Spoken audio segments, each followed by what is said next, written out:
Assalamualaikum warahmatullahi wabarakatuh. Saya Syihabuddin. Terima kasih banyak kerana anda berada di channel YouTube saya dan terima kasih banyak jika anda telah tekan butang subscribe. Kalau belum tekan butang berkenaan, tekan butang itu sekarang. Jika ada video-video yang bermanfaat, insya-Allah akan ada di feed YouTube anda. Sahabat kita message di Facebook, katanya dia mahu untuk mendapatkan pencerahan tentang hadis Al-Fatihah dalam wirid selepas selesai solat fardu. Katanya Dr. Rozaimi Ramli cakap tak ada hadis baca Fatihah, tapi Dr. Hafiz Soroni kata ada. Kemudian dia bagi saya satu link kuliah Dr. Hafiz Soroni bertajuk Adakah Al-Fatihah selepas solat dari hadis palsu. Jadi apa kita nak buat sekarang? Kita tengoklah video berkenaan. Kemudian hadis palsu kebaikan baca Al-Fatihah selepas solat, dia merujuk kepada Imam Ibnu Al-Jauzi, ya, dia pernah menyebut dalam kitab Al-Mawdu'at. Ibnu Al-Jauzi ini dia terkenal dengan kitab Al-Mawdu'at yang menghimpunkan hadis-hadis palsu di dalamnya menurut pandangan beliau. Imam Ibnu Jauzi ni dia seperti lawan kepada Imam Al-Hakim yang saya sebut pagi tadi. Imam Al-Hakim ini dia begitu longgar dalam meletakkan nilai sesuatu hadis itu sebagai sahih dalam kitab Al-Mustadrak. Jadi lawan dia Imam Ibnu Al-Jauzi, dia sangat agak ketat pula, sangat ketat dalam meletakkan sesuatu hadis itu sebagai palsu dalam kitab Al-Mawdu'at. Dia terbalik pula. Dia sangat ketat, walaupun hadis itu sebenarnya tidak sampai ke tahap palsu, hanya daif sahaja. Tapi bagi dia palsu dan dimasukkan dalam kitab Al-Mawdu'at. Apa yang dibuat oleh Imam Al-Hakim dan Imam Ibnu Al-Jauzi ini tidak diterima pakai oleh ulama, dan mereka mensyaratkan bahawa mesti ada pandangan lain, ya, mesti ada penyelidikan kajian yang lanjut mengenainya, ya, barulah boleh ditentukan apakah nilai sebenar hadis tersebut. Tak boleh terima bulat-bulat, ya. Kalau Imam Al-Hakim, seperti mana Imam Al-Hakim dia menghukum hadis sahih, kita tak boleh terima bulat-bulat, kena pastikan betul-betul ada kajian lain, ulama lain yang mengkaji betul ke sahih ataupun tidak. Begitu juga dengan Ibnu Al-Jauzi, bila dia kata palsu, maka kita tak boleh terima bulat-bulat, kena pastikan ada tak ulama lain, ya, yang mengkaji, menyelidik lebih lanjut dan menentukan hukumnya yang lebih tepat. Jadi Imam Ibnu Al-Jauzi ni agak strict. Kalau Imam Al-Hakim tadi agak longgar, yang ini agak ketat, tegas. Antaranya dia pernah sebut, ya, dia pernah melazimi membaca Al-Fatihah, ayat Al-Kursi dan 2 ayat surah Al-Imran sesudah solat selama 30 tahun. Lama, 30 tahun dia amalkan. Maknanya dia tak tahulah hadis itu palsu, tapi kemudian beliau mendapatinya palsu, kemudian beliau meninggalkannya. Beliau yang melihat hadis itu sebagai palsu, bukan disepakati palsu, dengan makluman ada hadis khusus tentang ayat Al-Kursi lah, ya. Jadi ayat Al-Kursi itu dah terkeluar lah, tapi yang lain tu Al-Fatihah, Al-Fatihah, 2 ayat surah Ali Imran, itu pun juga ada hadis lain, ya. Maknanya kalau kita nak berdoa, dikabulkan doa itu, dan kita kena baca dua ayat surah Ali Imran itu, insya-Allah dimakbulkan. Itu juga ada hadis lain. Jadi yang tinggal Al-Fatihah. Sebab itu dalam tajuknya tu Al-Fatihah tu di-highlightkan lah. Baik. Pertamanya dalam bidang hadis, kita kena faham seperti mana yang saya sebutkan tadi, dan betul ke Imam Ibnu Jauzi ini penilaian yang dibuat oleh Ibnu Al-Jauzi itu betul ataupun tidak. Jadi bila kita lihat, dia punya sebabnya, dia kata hadis maudhu' tafarrada bil Haris bin Umair. Di sini tak ada terjemahan. Yang maksudnya ialah, kata beliau, hadis ini palsu, bersendirian dalam meriwayatkannya oleh Al-Harith bin Umair. Jadi yang jadi masalah ini ialah Al-Harith bin Umair. Al-Harith bin Umair. Jadi bila kita selidiki, sebenarnya Al-Harith bin Umair ini bukanlah yang boleh kita kata hadisnya itu boleh sampai ke tahap palsu secara pakat ulama hadis. Ada sebagian ulama lain dia berpandangan bahawa hadis-hadis Al-Harith bin Umair ini tidak sampai ke tahap itu, walaupun ada sebahagian yang mengatakan riwayat Al-Harith ini palsu, tapi sebahagian ulama lain kata tak, tidak. Bahkan ada yang mengatakan thiqah. Ini juga antara isu dalam ilmu hadis yang perlu kita faham, bagaimana ulama-ulama ini berbeza pandangan dalam menilai kredibiliti seseorang perawi. Seorang perawi itu, perawi yang sama dikatakan sebagai thiqah oleh sebahagian ulama hadis, sebahagian ulama hadis kata tidak sikoh, bahkan ada yang kata kazzab, penipu, pembohong. Ini keras, maknanya sangat-sangat berlawanan. Yang bila penipu ni tak boleh dipercayai langsung, sedangkan satu pihak lagi kata sikoh boleh dipercayai. Ini berlaku dalam perbincangan ilmu hadis, khususnya ilmu al-jarah wa ta'dil. Begitu juga seperti gurunya Imam Asy-Syafi'i rahmatullah alaih yang bernama Ibrahim bin Muhammad bin Abi Yahya, yang mana sebahagian ulama kata kazzab, tapi Imam Syafi'i kata sikoh. Ini guru aku, dia adalah sikoh, aku kenal, boleh dipercayai riwayatnya. Jadi mana kita nak pegang? Jadi perkara-perkara yang seperti inilah, paling tidak kita tak dapat nak putuskan hadis itu sebagai palsu. Paling tidak kita tak dapat nak putuskan hadis itu sebagai palsu, dan ini yang berlaku pada hadis ini. Apabila Al-Harith bin Umair itu juga ada dinilai oleh ulama sebagai siqah. Okey, dalam video ni saya dapati ada beberapa poin penting di sini. Yang pertama, memang ada hadis berkaitan tentang bacaan Al-Fatihah selepas salat, tetapi para ulama hadis berselisih di dalam meletakkan status hadis berkenaan. Sebahagian kata dhaif, manakala sebahagian lain kata palsu. Hadis tersebut ialah dikatakan bahawa Nabi SAW bersabda, "Inna Fatihatal Kitabi wa ayatul kursi wa ayataini min Ali Imran syaharallahu ila akhir al-ayah wa qulillahumma malikal mulki ila qawlih wa yarzuqu man yasha' bighairi hisab mu'allaqatun bil 'arsy yaqulna ya rab tuhbituna ila ardika ila man ya'sika qala Allah azza wa jalla inni halaftu la yaqra' kunna ahadun min ibadi dubura kulli salatin illa ja'altul jannata mathwahu wa illa askantuhu hadiratal quds wa illa nadartu ilayhi bi'ainai al-maknun في كل يوم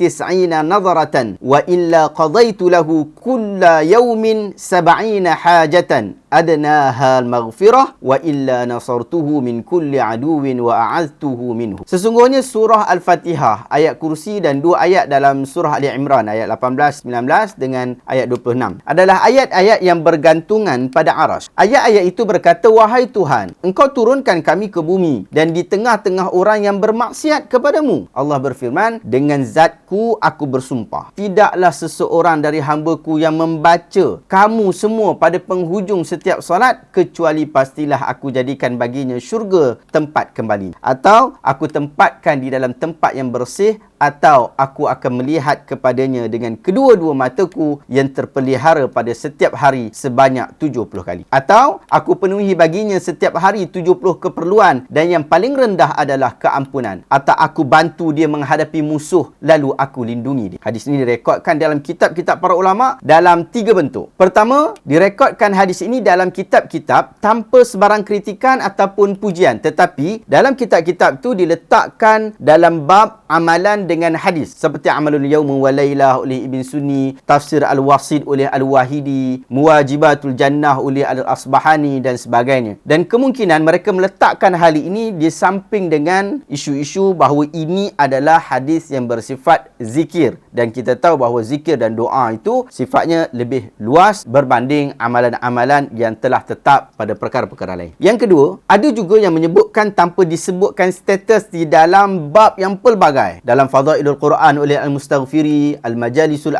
Asyarah oleh Al-Khallal, Muwaddihul Awham oleh Al-Khatib Al-Baghdadi dan sebagainya. Yang jenis ketiga lebih menarik, iaitu sebahagian ulama merekodkan dengan dia bagi penilaian, dia bagi kualiti hadisnya. Antaranya ada di dalam yang pertama kitab Al-Batil wal Manakir was Sahah wal Masyahir oleh Al-Jurqani. Beliau menyatakan bahawa hadza hadisun batilun tafarrada bihi an Ja'far bin Muhammad Al-Harith bin Umair. Hadis ini batil, palsu, bersendirian Al-Harith bin Umair dalam meriwayatkannya daripada Ja'far bin Muhammad. Yang kedua, kitab tafsir Al-Baghawi oleh Imam Al-Baghawi sendiri. Kata beliau, rawahul Harith an Amru wa huwa dha'ifun. Hadis ini diriwayatkan oleh Al-Harith daripada Amru, sedangkan Harith ini adalah perawi yang dhaif. Muhammad bin Abdullah An-Namir, Utsman Jum'ah Dhamiriyah dan Sulaiman Muslim Al-Harash yang mentahqiq kitab ni apa dia kata? Dia kata kami tak jumpa hadis ni dalam kitab-kitab hadis, tapi di dalam kitab musannaf ada puji dan mendhaifkan dia. Yang ketiga, kitab Al-Mawdu'at. Yang ni yang Ustaz Hafiz Suruni sebut di di dalam video tu. Dalam mawdu'at, kumpulan hadis-hadis palsu, Ibn Jauzi sebut, dia kata, hadha hadithun mawdu' tafarrada bihi Al-Harith bin Umair. Hadis ini palsu. Al-Harith bin Umair bersendirian pada meriwayatkannya. Qala Abu Hatim bin Hibban, kana Al-Harith mimman yarwi 'anil asbat al-mawdu'at. Abu Hatim bin Hibban mengatakan, Haris adalah orang yang menyebarkan hadis palsu dengan mendakwa riwayat daripada perawi yang kuat. Rawa hadzal hadis wala asala lah. Wa qala Abu Bakar Muhammad bin Ishaq bin Khuzaimah, Al-Harith kadzabun wala asal li hadzal hadis. Dia meriwayatkan hadis ini yang tiada asal baginya. Abu Bakar Muhammad bin Ishaq bin Khuzaimah berkata, Al-Harith adalah seorang pembohong, tiada asal bagi hadis. Qala al-musannif, qultu kuntu qad sami'tu hadzal hadis fi zaman as-siba fasta'maltuhu nahwa min 30 sanah li husni dhanni birwah falamma 'alimtu annahu mawdu'un taraktuhu faqala li qailun alaysa huwa isti'malul khair qultu isti'malul khair yanbaghi an yakuna mashru'an fa idza 'alamna annahu kadhab kharaja 'anil mashru'iyyah. Ibn Jauzi berkata, aku pernah mendengar hadis ini ketika kecil, lalu aku amalkannya selama 30 tahun kerana berasa ia sunat. Ia berkaitan sangka baikku terhadap perawi. Apabila aku telah mengetahui bahawa ia palsu, aku terus tinggalkan. Seseorang berkata, bukankah mengamalkannya adalah satu kebaikan? Aku menjawab, mengamalkan kebaikan hendaklah ia disyariatkan. Apabila kita telah tahu bahawa ia palsu, ia telah terkeluar daripada daerah pensyariatan. Anda boleh rujuk kitab Al-Mawdu'at, muka surat 245. Yang keempat, kitab Al-Ululil Ali oleh Imam Al-Zahabi. Beliau menyebutkan, hadha hadis masyhur tafarrada bihi Al-Harith wa bimithli hadha al-hadis al-munkar nalu minhu. Hadis ini adalah hadis yang popular, tapi Al-Harith bersendirian meriwayatkannya. Demikian juga hadis munkar yang seumpama ini juga datang daripadanya. Yang kelima, kitab Takhrij Hadis Al-Ihya oleh Al-Hafiz Al-Iraqi. Beliau sebut, dia kata, wa fihi Al-Harith bin Umair wa fi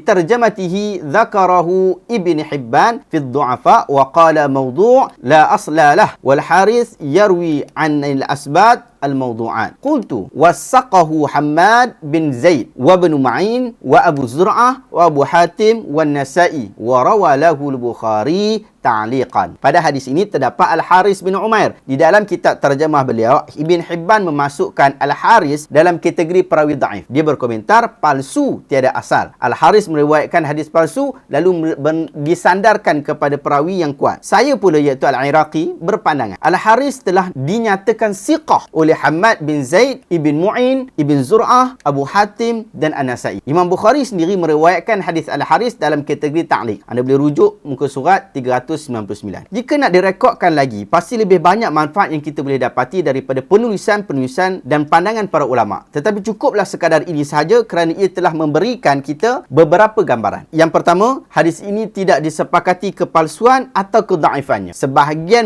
pengkritik hadis menyatakan ia palsu, manakala sebahagian yang lain tidak bersetuju. Yang kedua, ulama yang berpandangan mengatakan ia palsu cenderung meninggalkan bacaan Al-Fatihah selepas salat. Tetapi kumpulan yang tidak bersetuju menjadikan ia sebagai salah satu dalam kategori fadailul amal. Seterusnya, saya adalah antara orang yang meminati penjelasan hadis daripada Dr. Hafiz Sarani, demikian juga daripada Dr. Rozaimi Ramli. Saya anggap mereka berdua adalah ahli hadis di Malaysia yang amanah dalam menukilkan ilmu. Dan daripada apa yang saya tengok, manhaj penilaian hadis Dr. Hafiz Sarani terhadap hadis palsu, beliau tidak gemar membuat penilaian akhir yang bersifat peribadi, melainkan beliau akan mengkelaskan hadis itu sebagai palsu apabila telah wujud kesepakatan. Sekiranya tak ada kesepakatan dalam hal itu, beliau cenderung mengambil pendapat yang lebih ringan, iaitu dhaif. Apatah lagi hujahnya adalah hadis itu turut direkodkan oleh ulama-ulama lain dengan tujuan beramal. Itu yang saya faham daripada manhaj beliau. Manhaj Dr. Rozaimi pula berbeza, iaitu apabila ada hadis yang kontradik antara dhaif atau palsu, beliau akan lebih cenderung kepada palsu, walaupun beliau sering menyebutkan juga pandangan-pandangan ulama yang tidak bersetuju dan mengatakan bahawa ia dhaif, bukan palsu. Manhaj beliau adalah tahqiq dan berijtihad, memberikan pengkelasan. Itu yang saya faham daripada manhaj beliau lah. Oleh itu iaitu perbezaan cara pengambilan hadis dan pengkelasannya menyebabkan berlaku perbezaan pendapat daripada kedua-dua tokoh ini. Ketiga, perbezaan antara dhaif dan palsu adalah cukup besar. Yang tu kita kena ingat. Sehingga para ulama berbeza di dalam mengambil pendirian. Hadis dhaif, sama ada dhaif ringan ataupun dhaif berat, masih ada kemungkinan ia adalah hadis Nabi. Melainkan dibuktikan sebaliknya daripada riwayat-riwayat yang lebih kuat. Bezanya adalah daripada sudut persentage. Jika hadis dhaif ringan, kita bagi persentage kemungkinan 60% bukan hadis Nabi, maka hadis dhaif berat ialah 90% bukan hadis Nabi. Hadis palsu pula lain. Dia ni 100% sememangnya ia bukan daripada Nabi SAW. Ia tidak boleh disandarkan kepada baginda. Jadi tak hairanlah ulama berbeza-beza pendapat nak dahulukan yang mana satu dalam bab ini. Dan kita melihat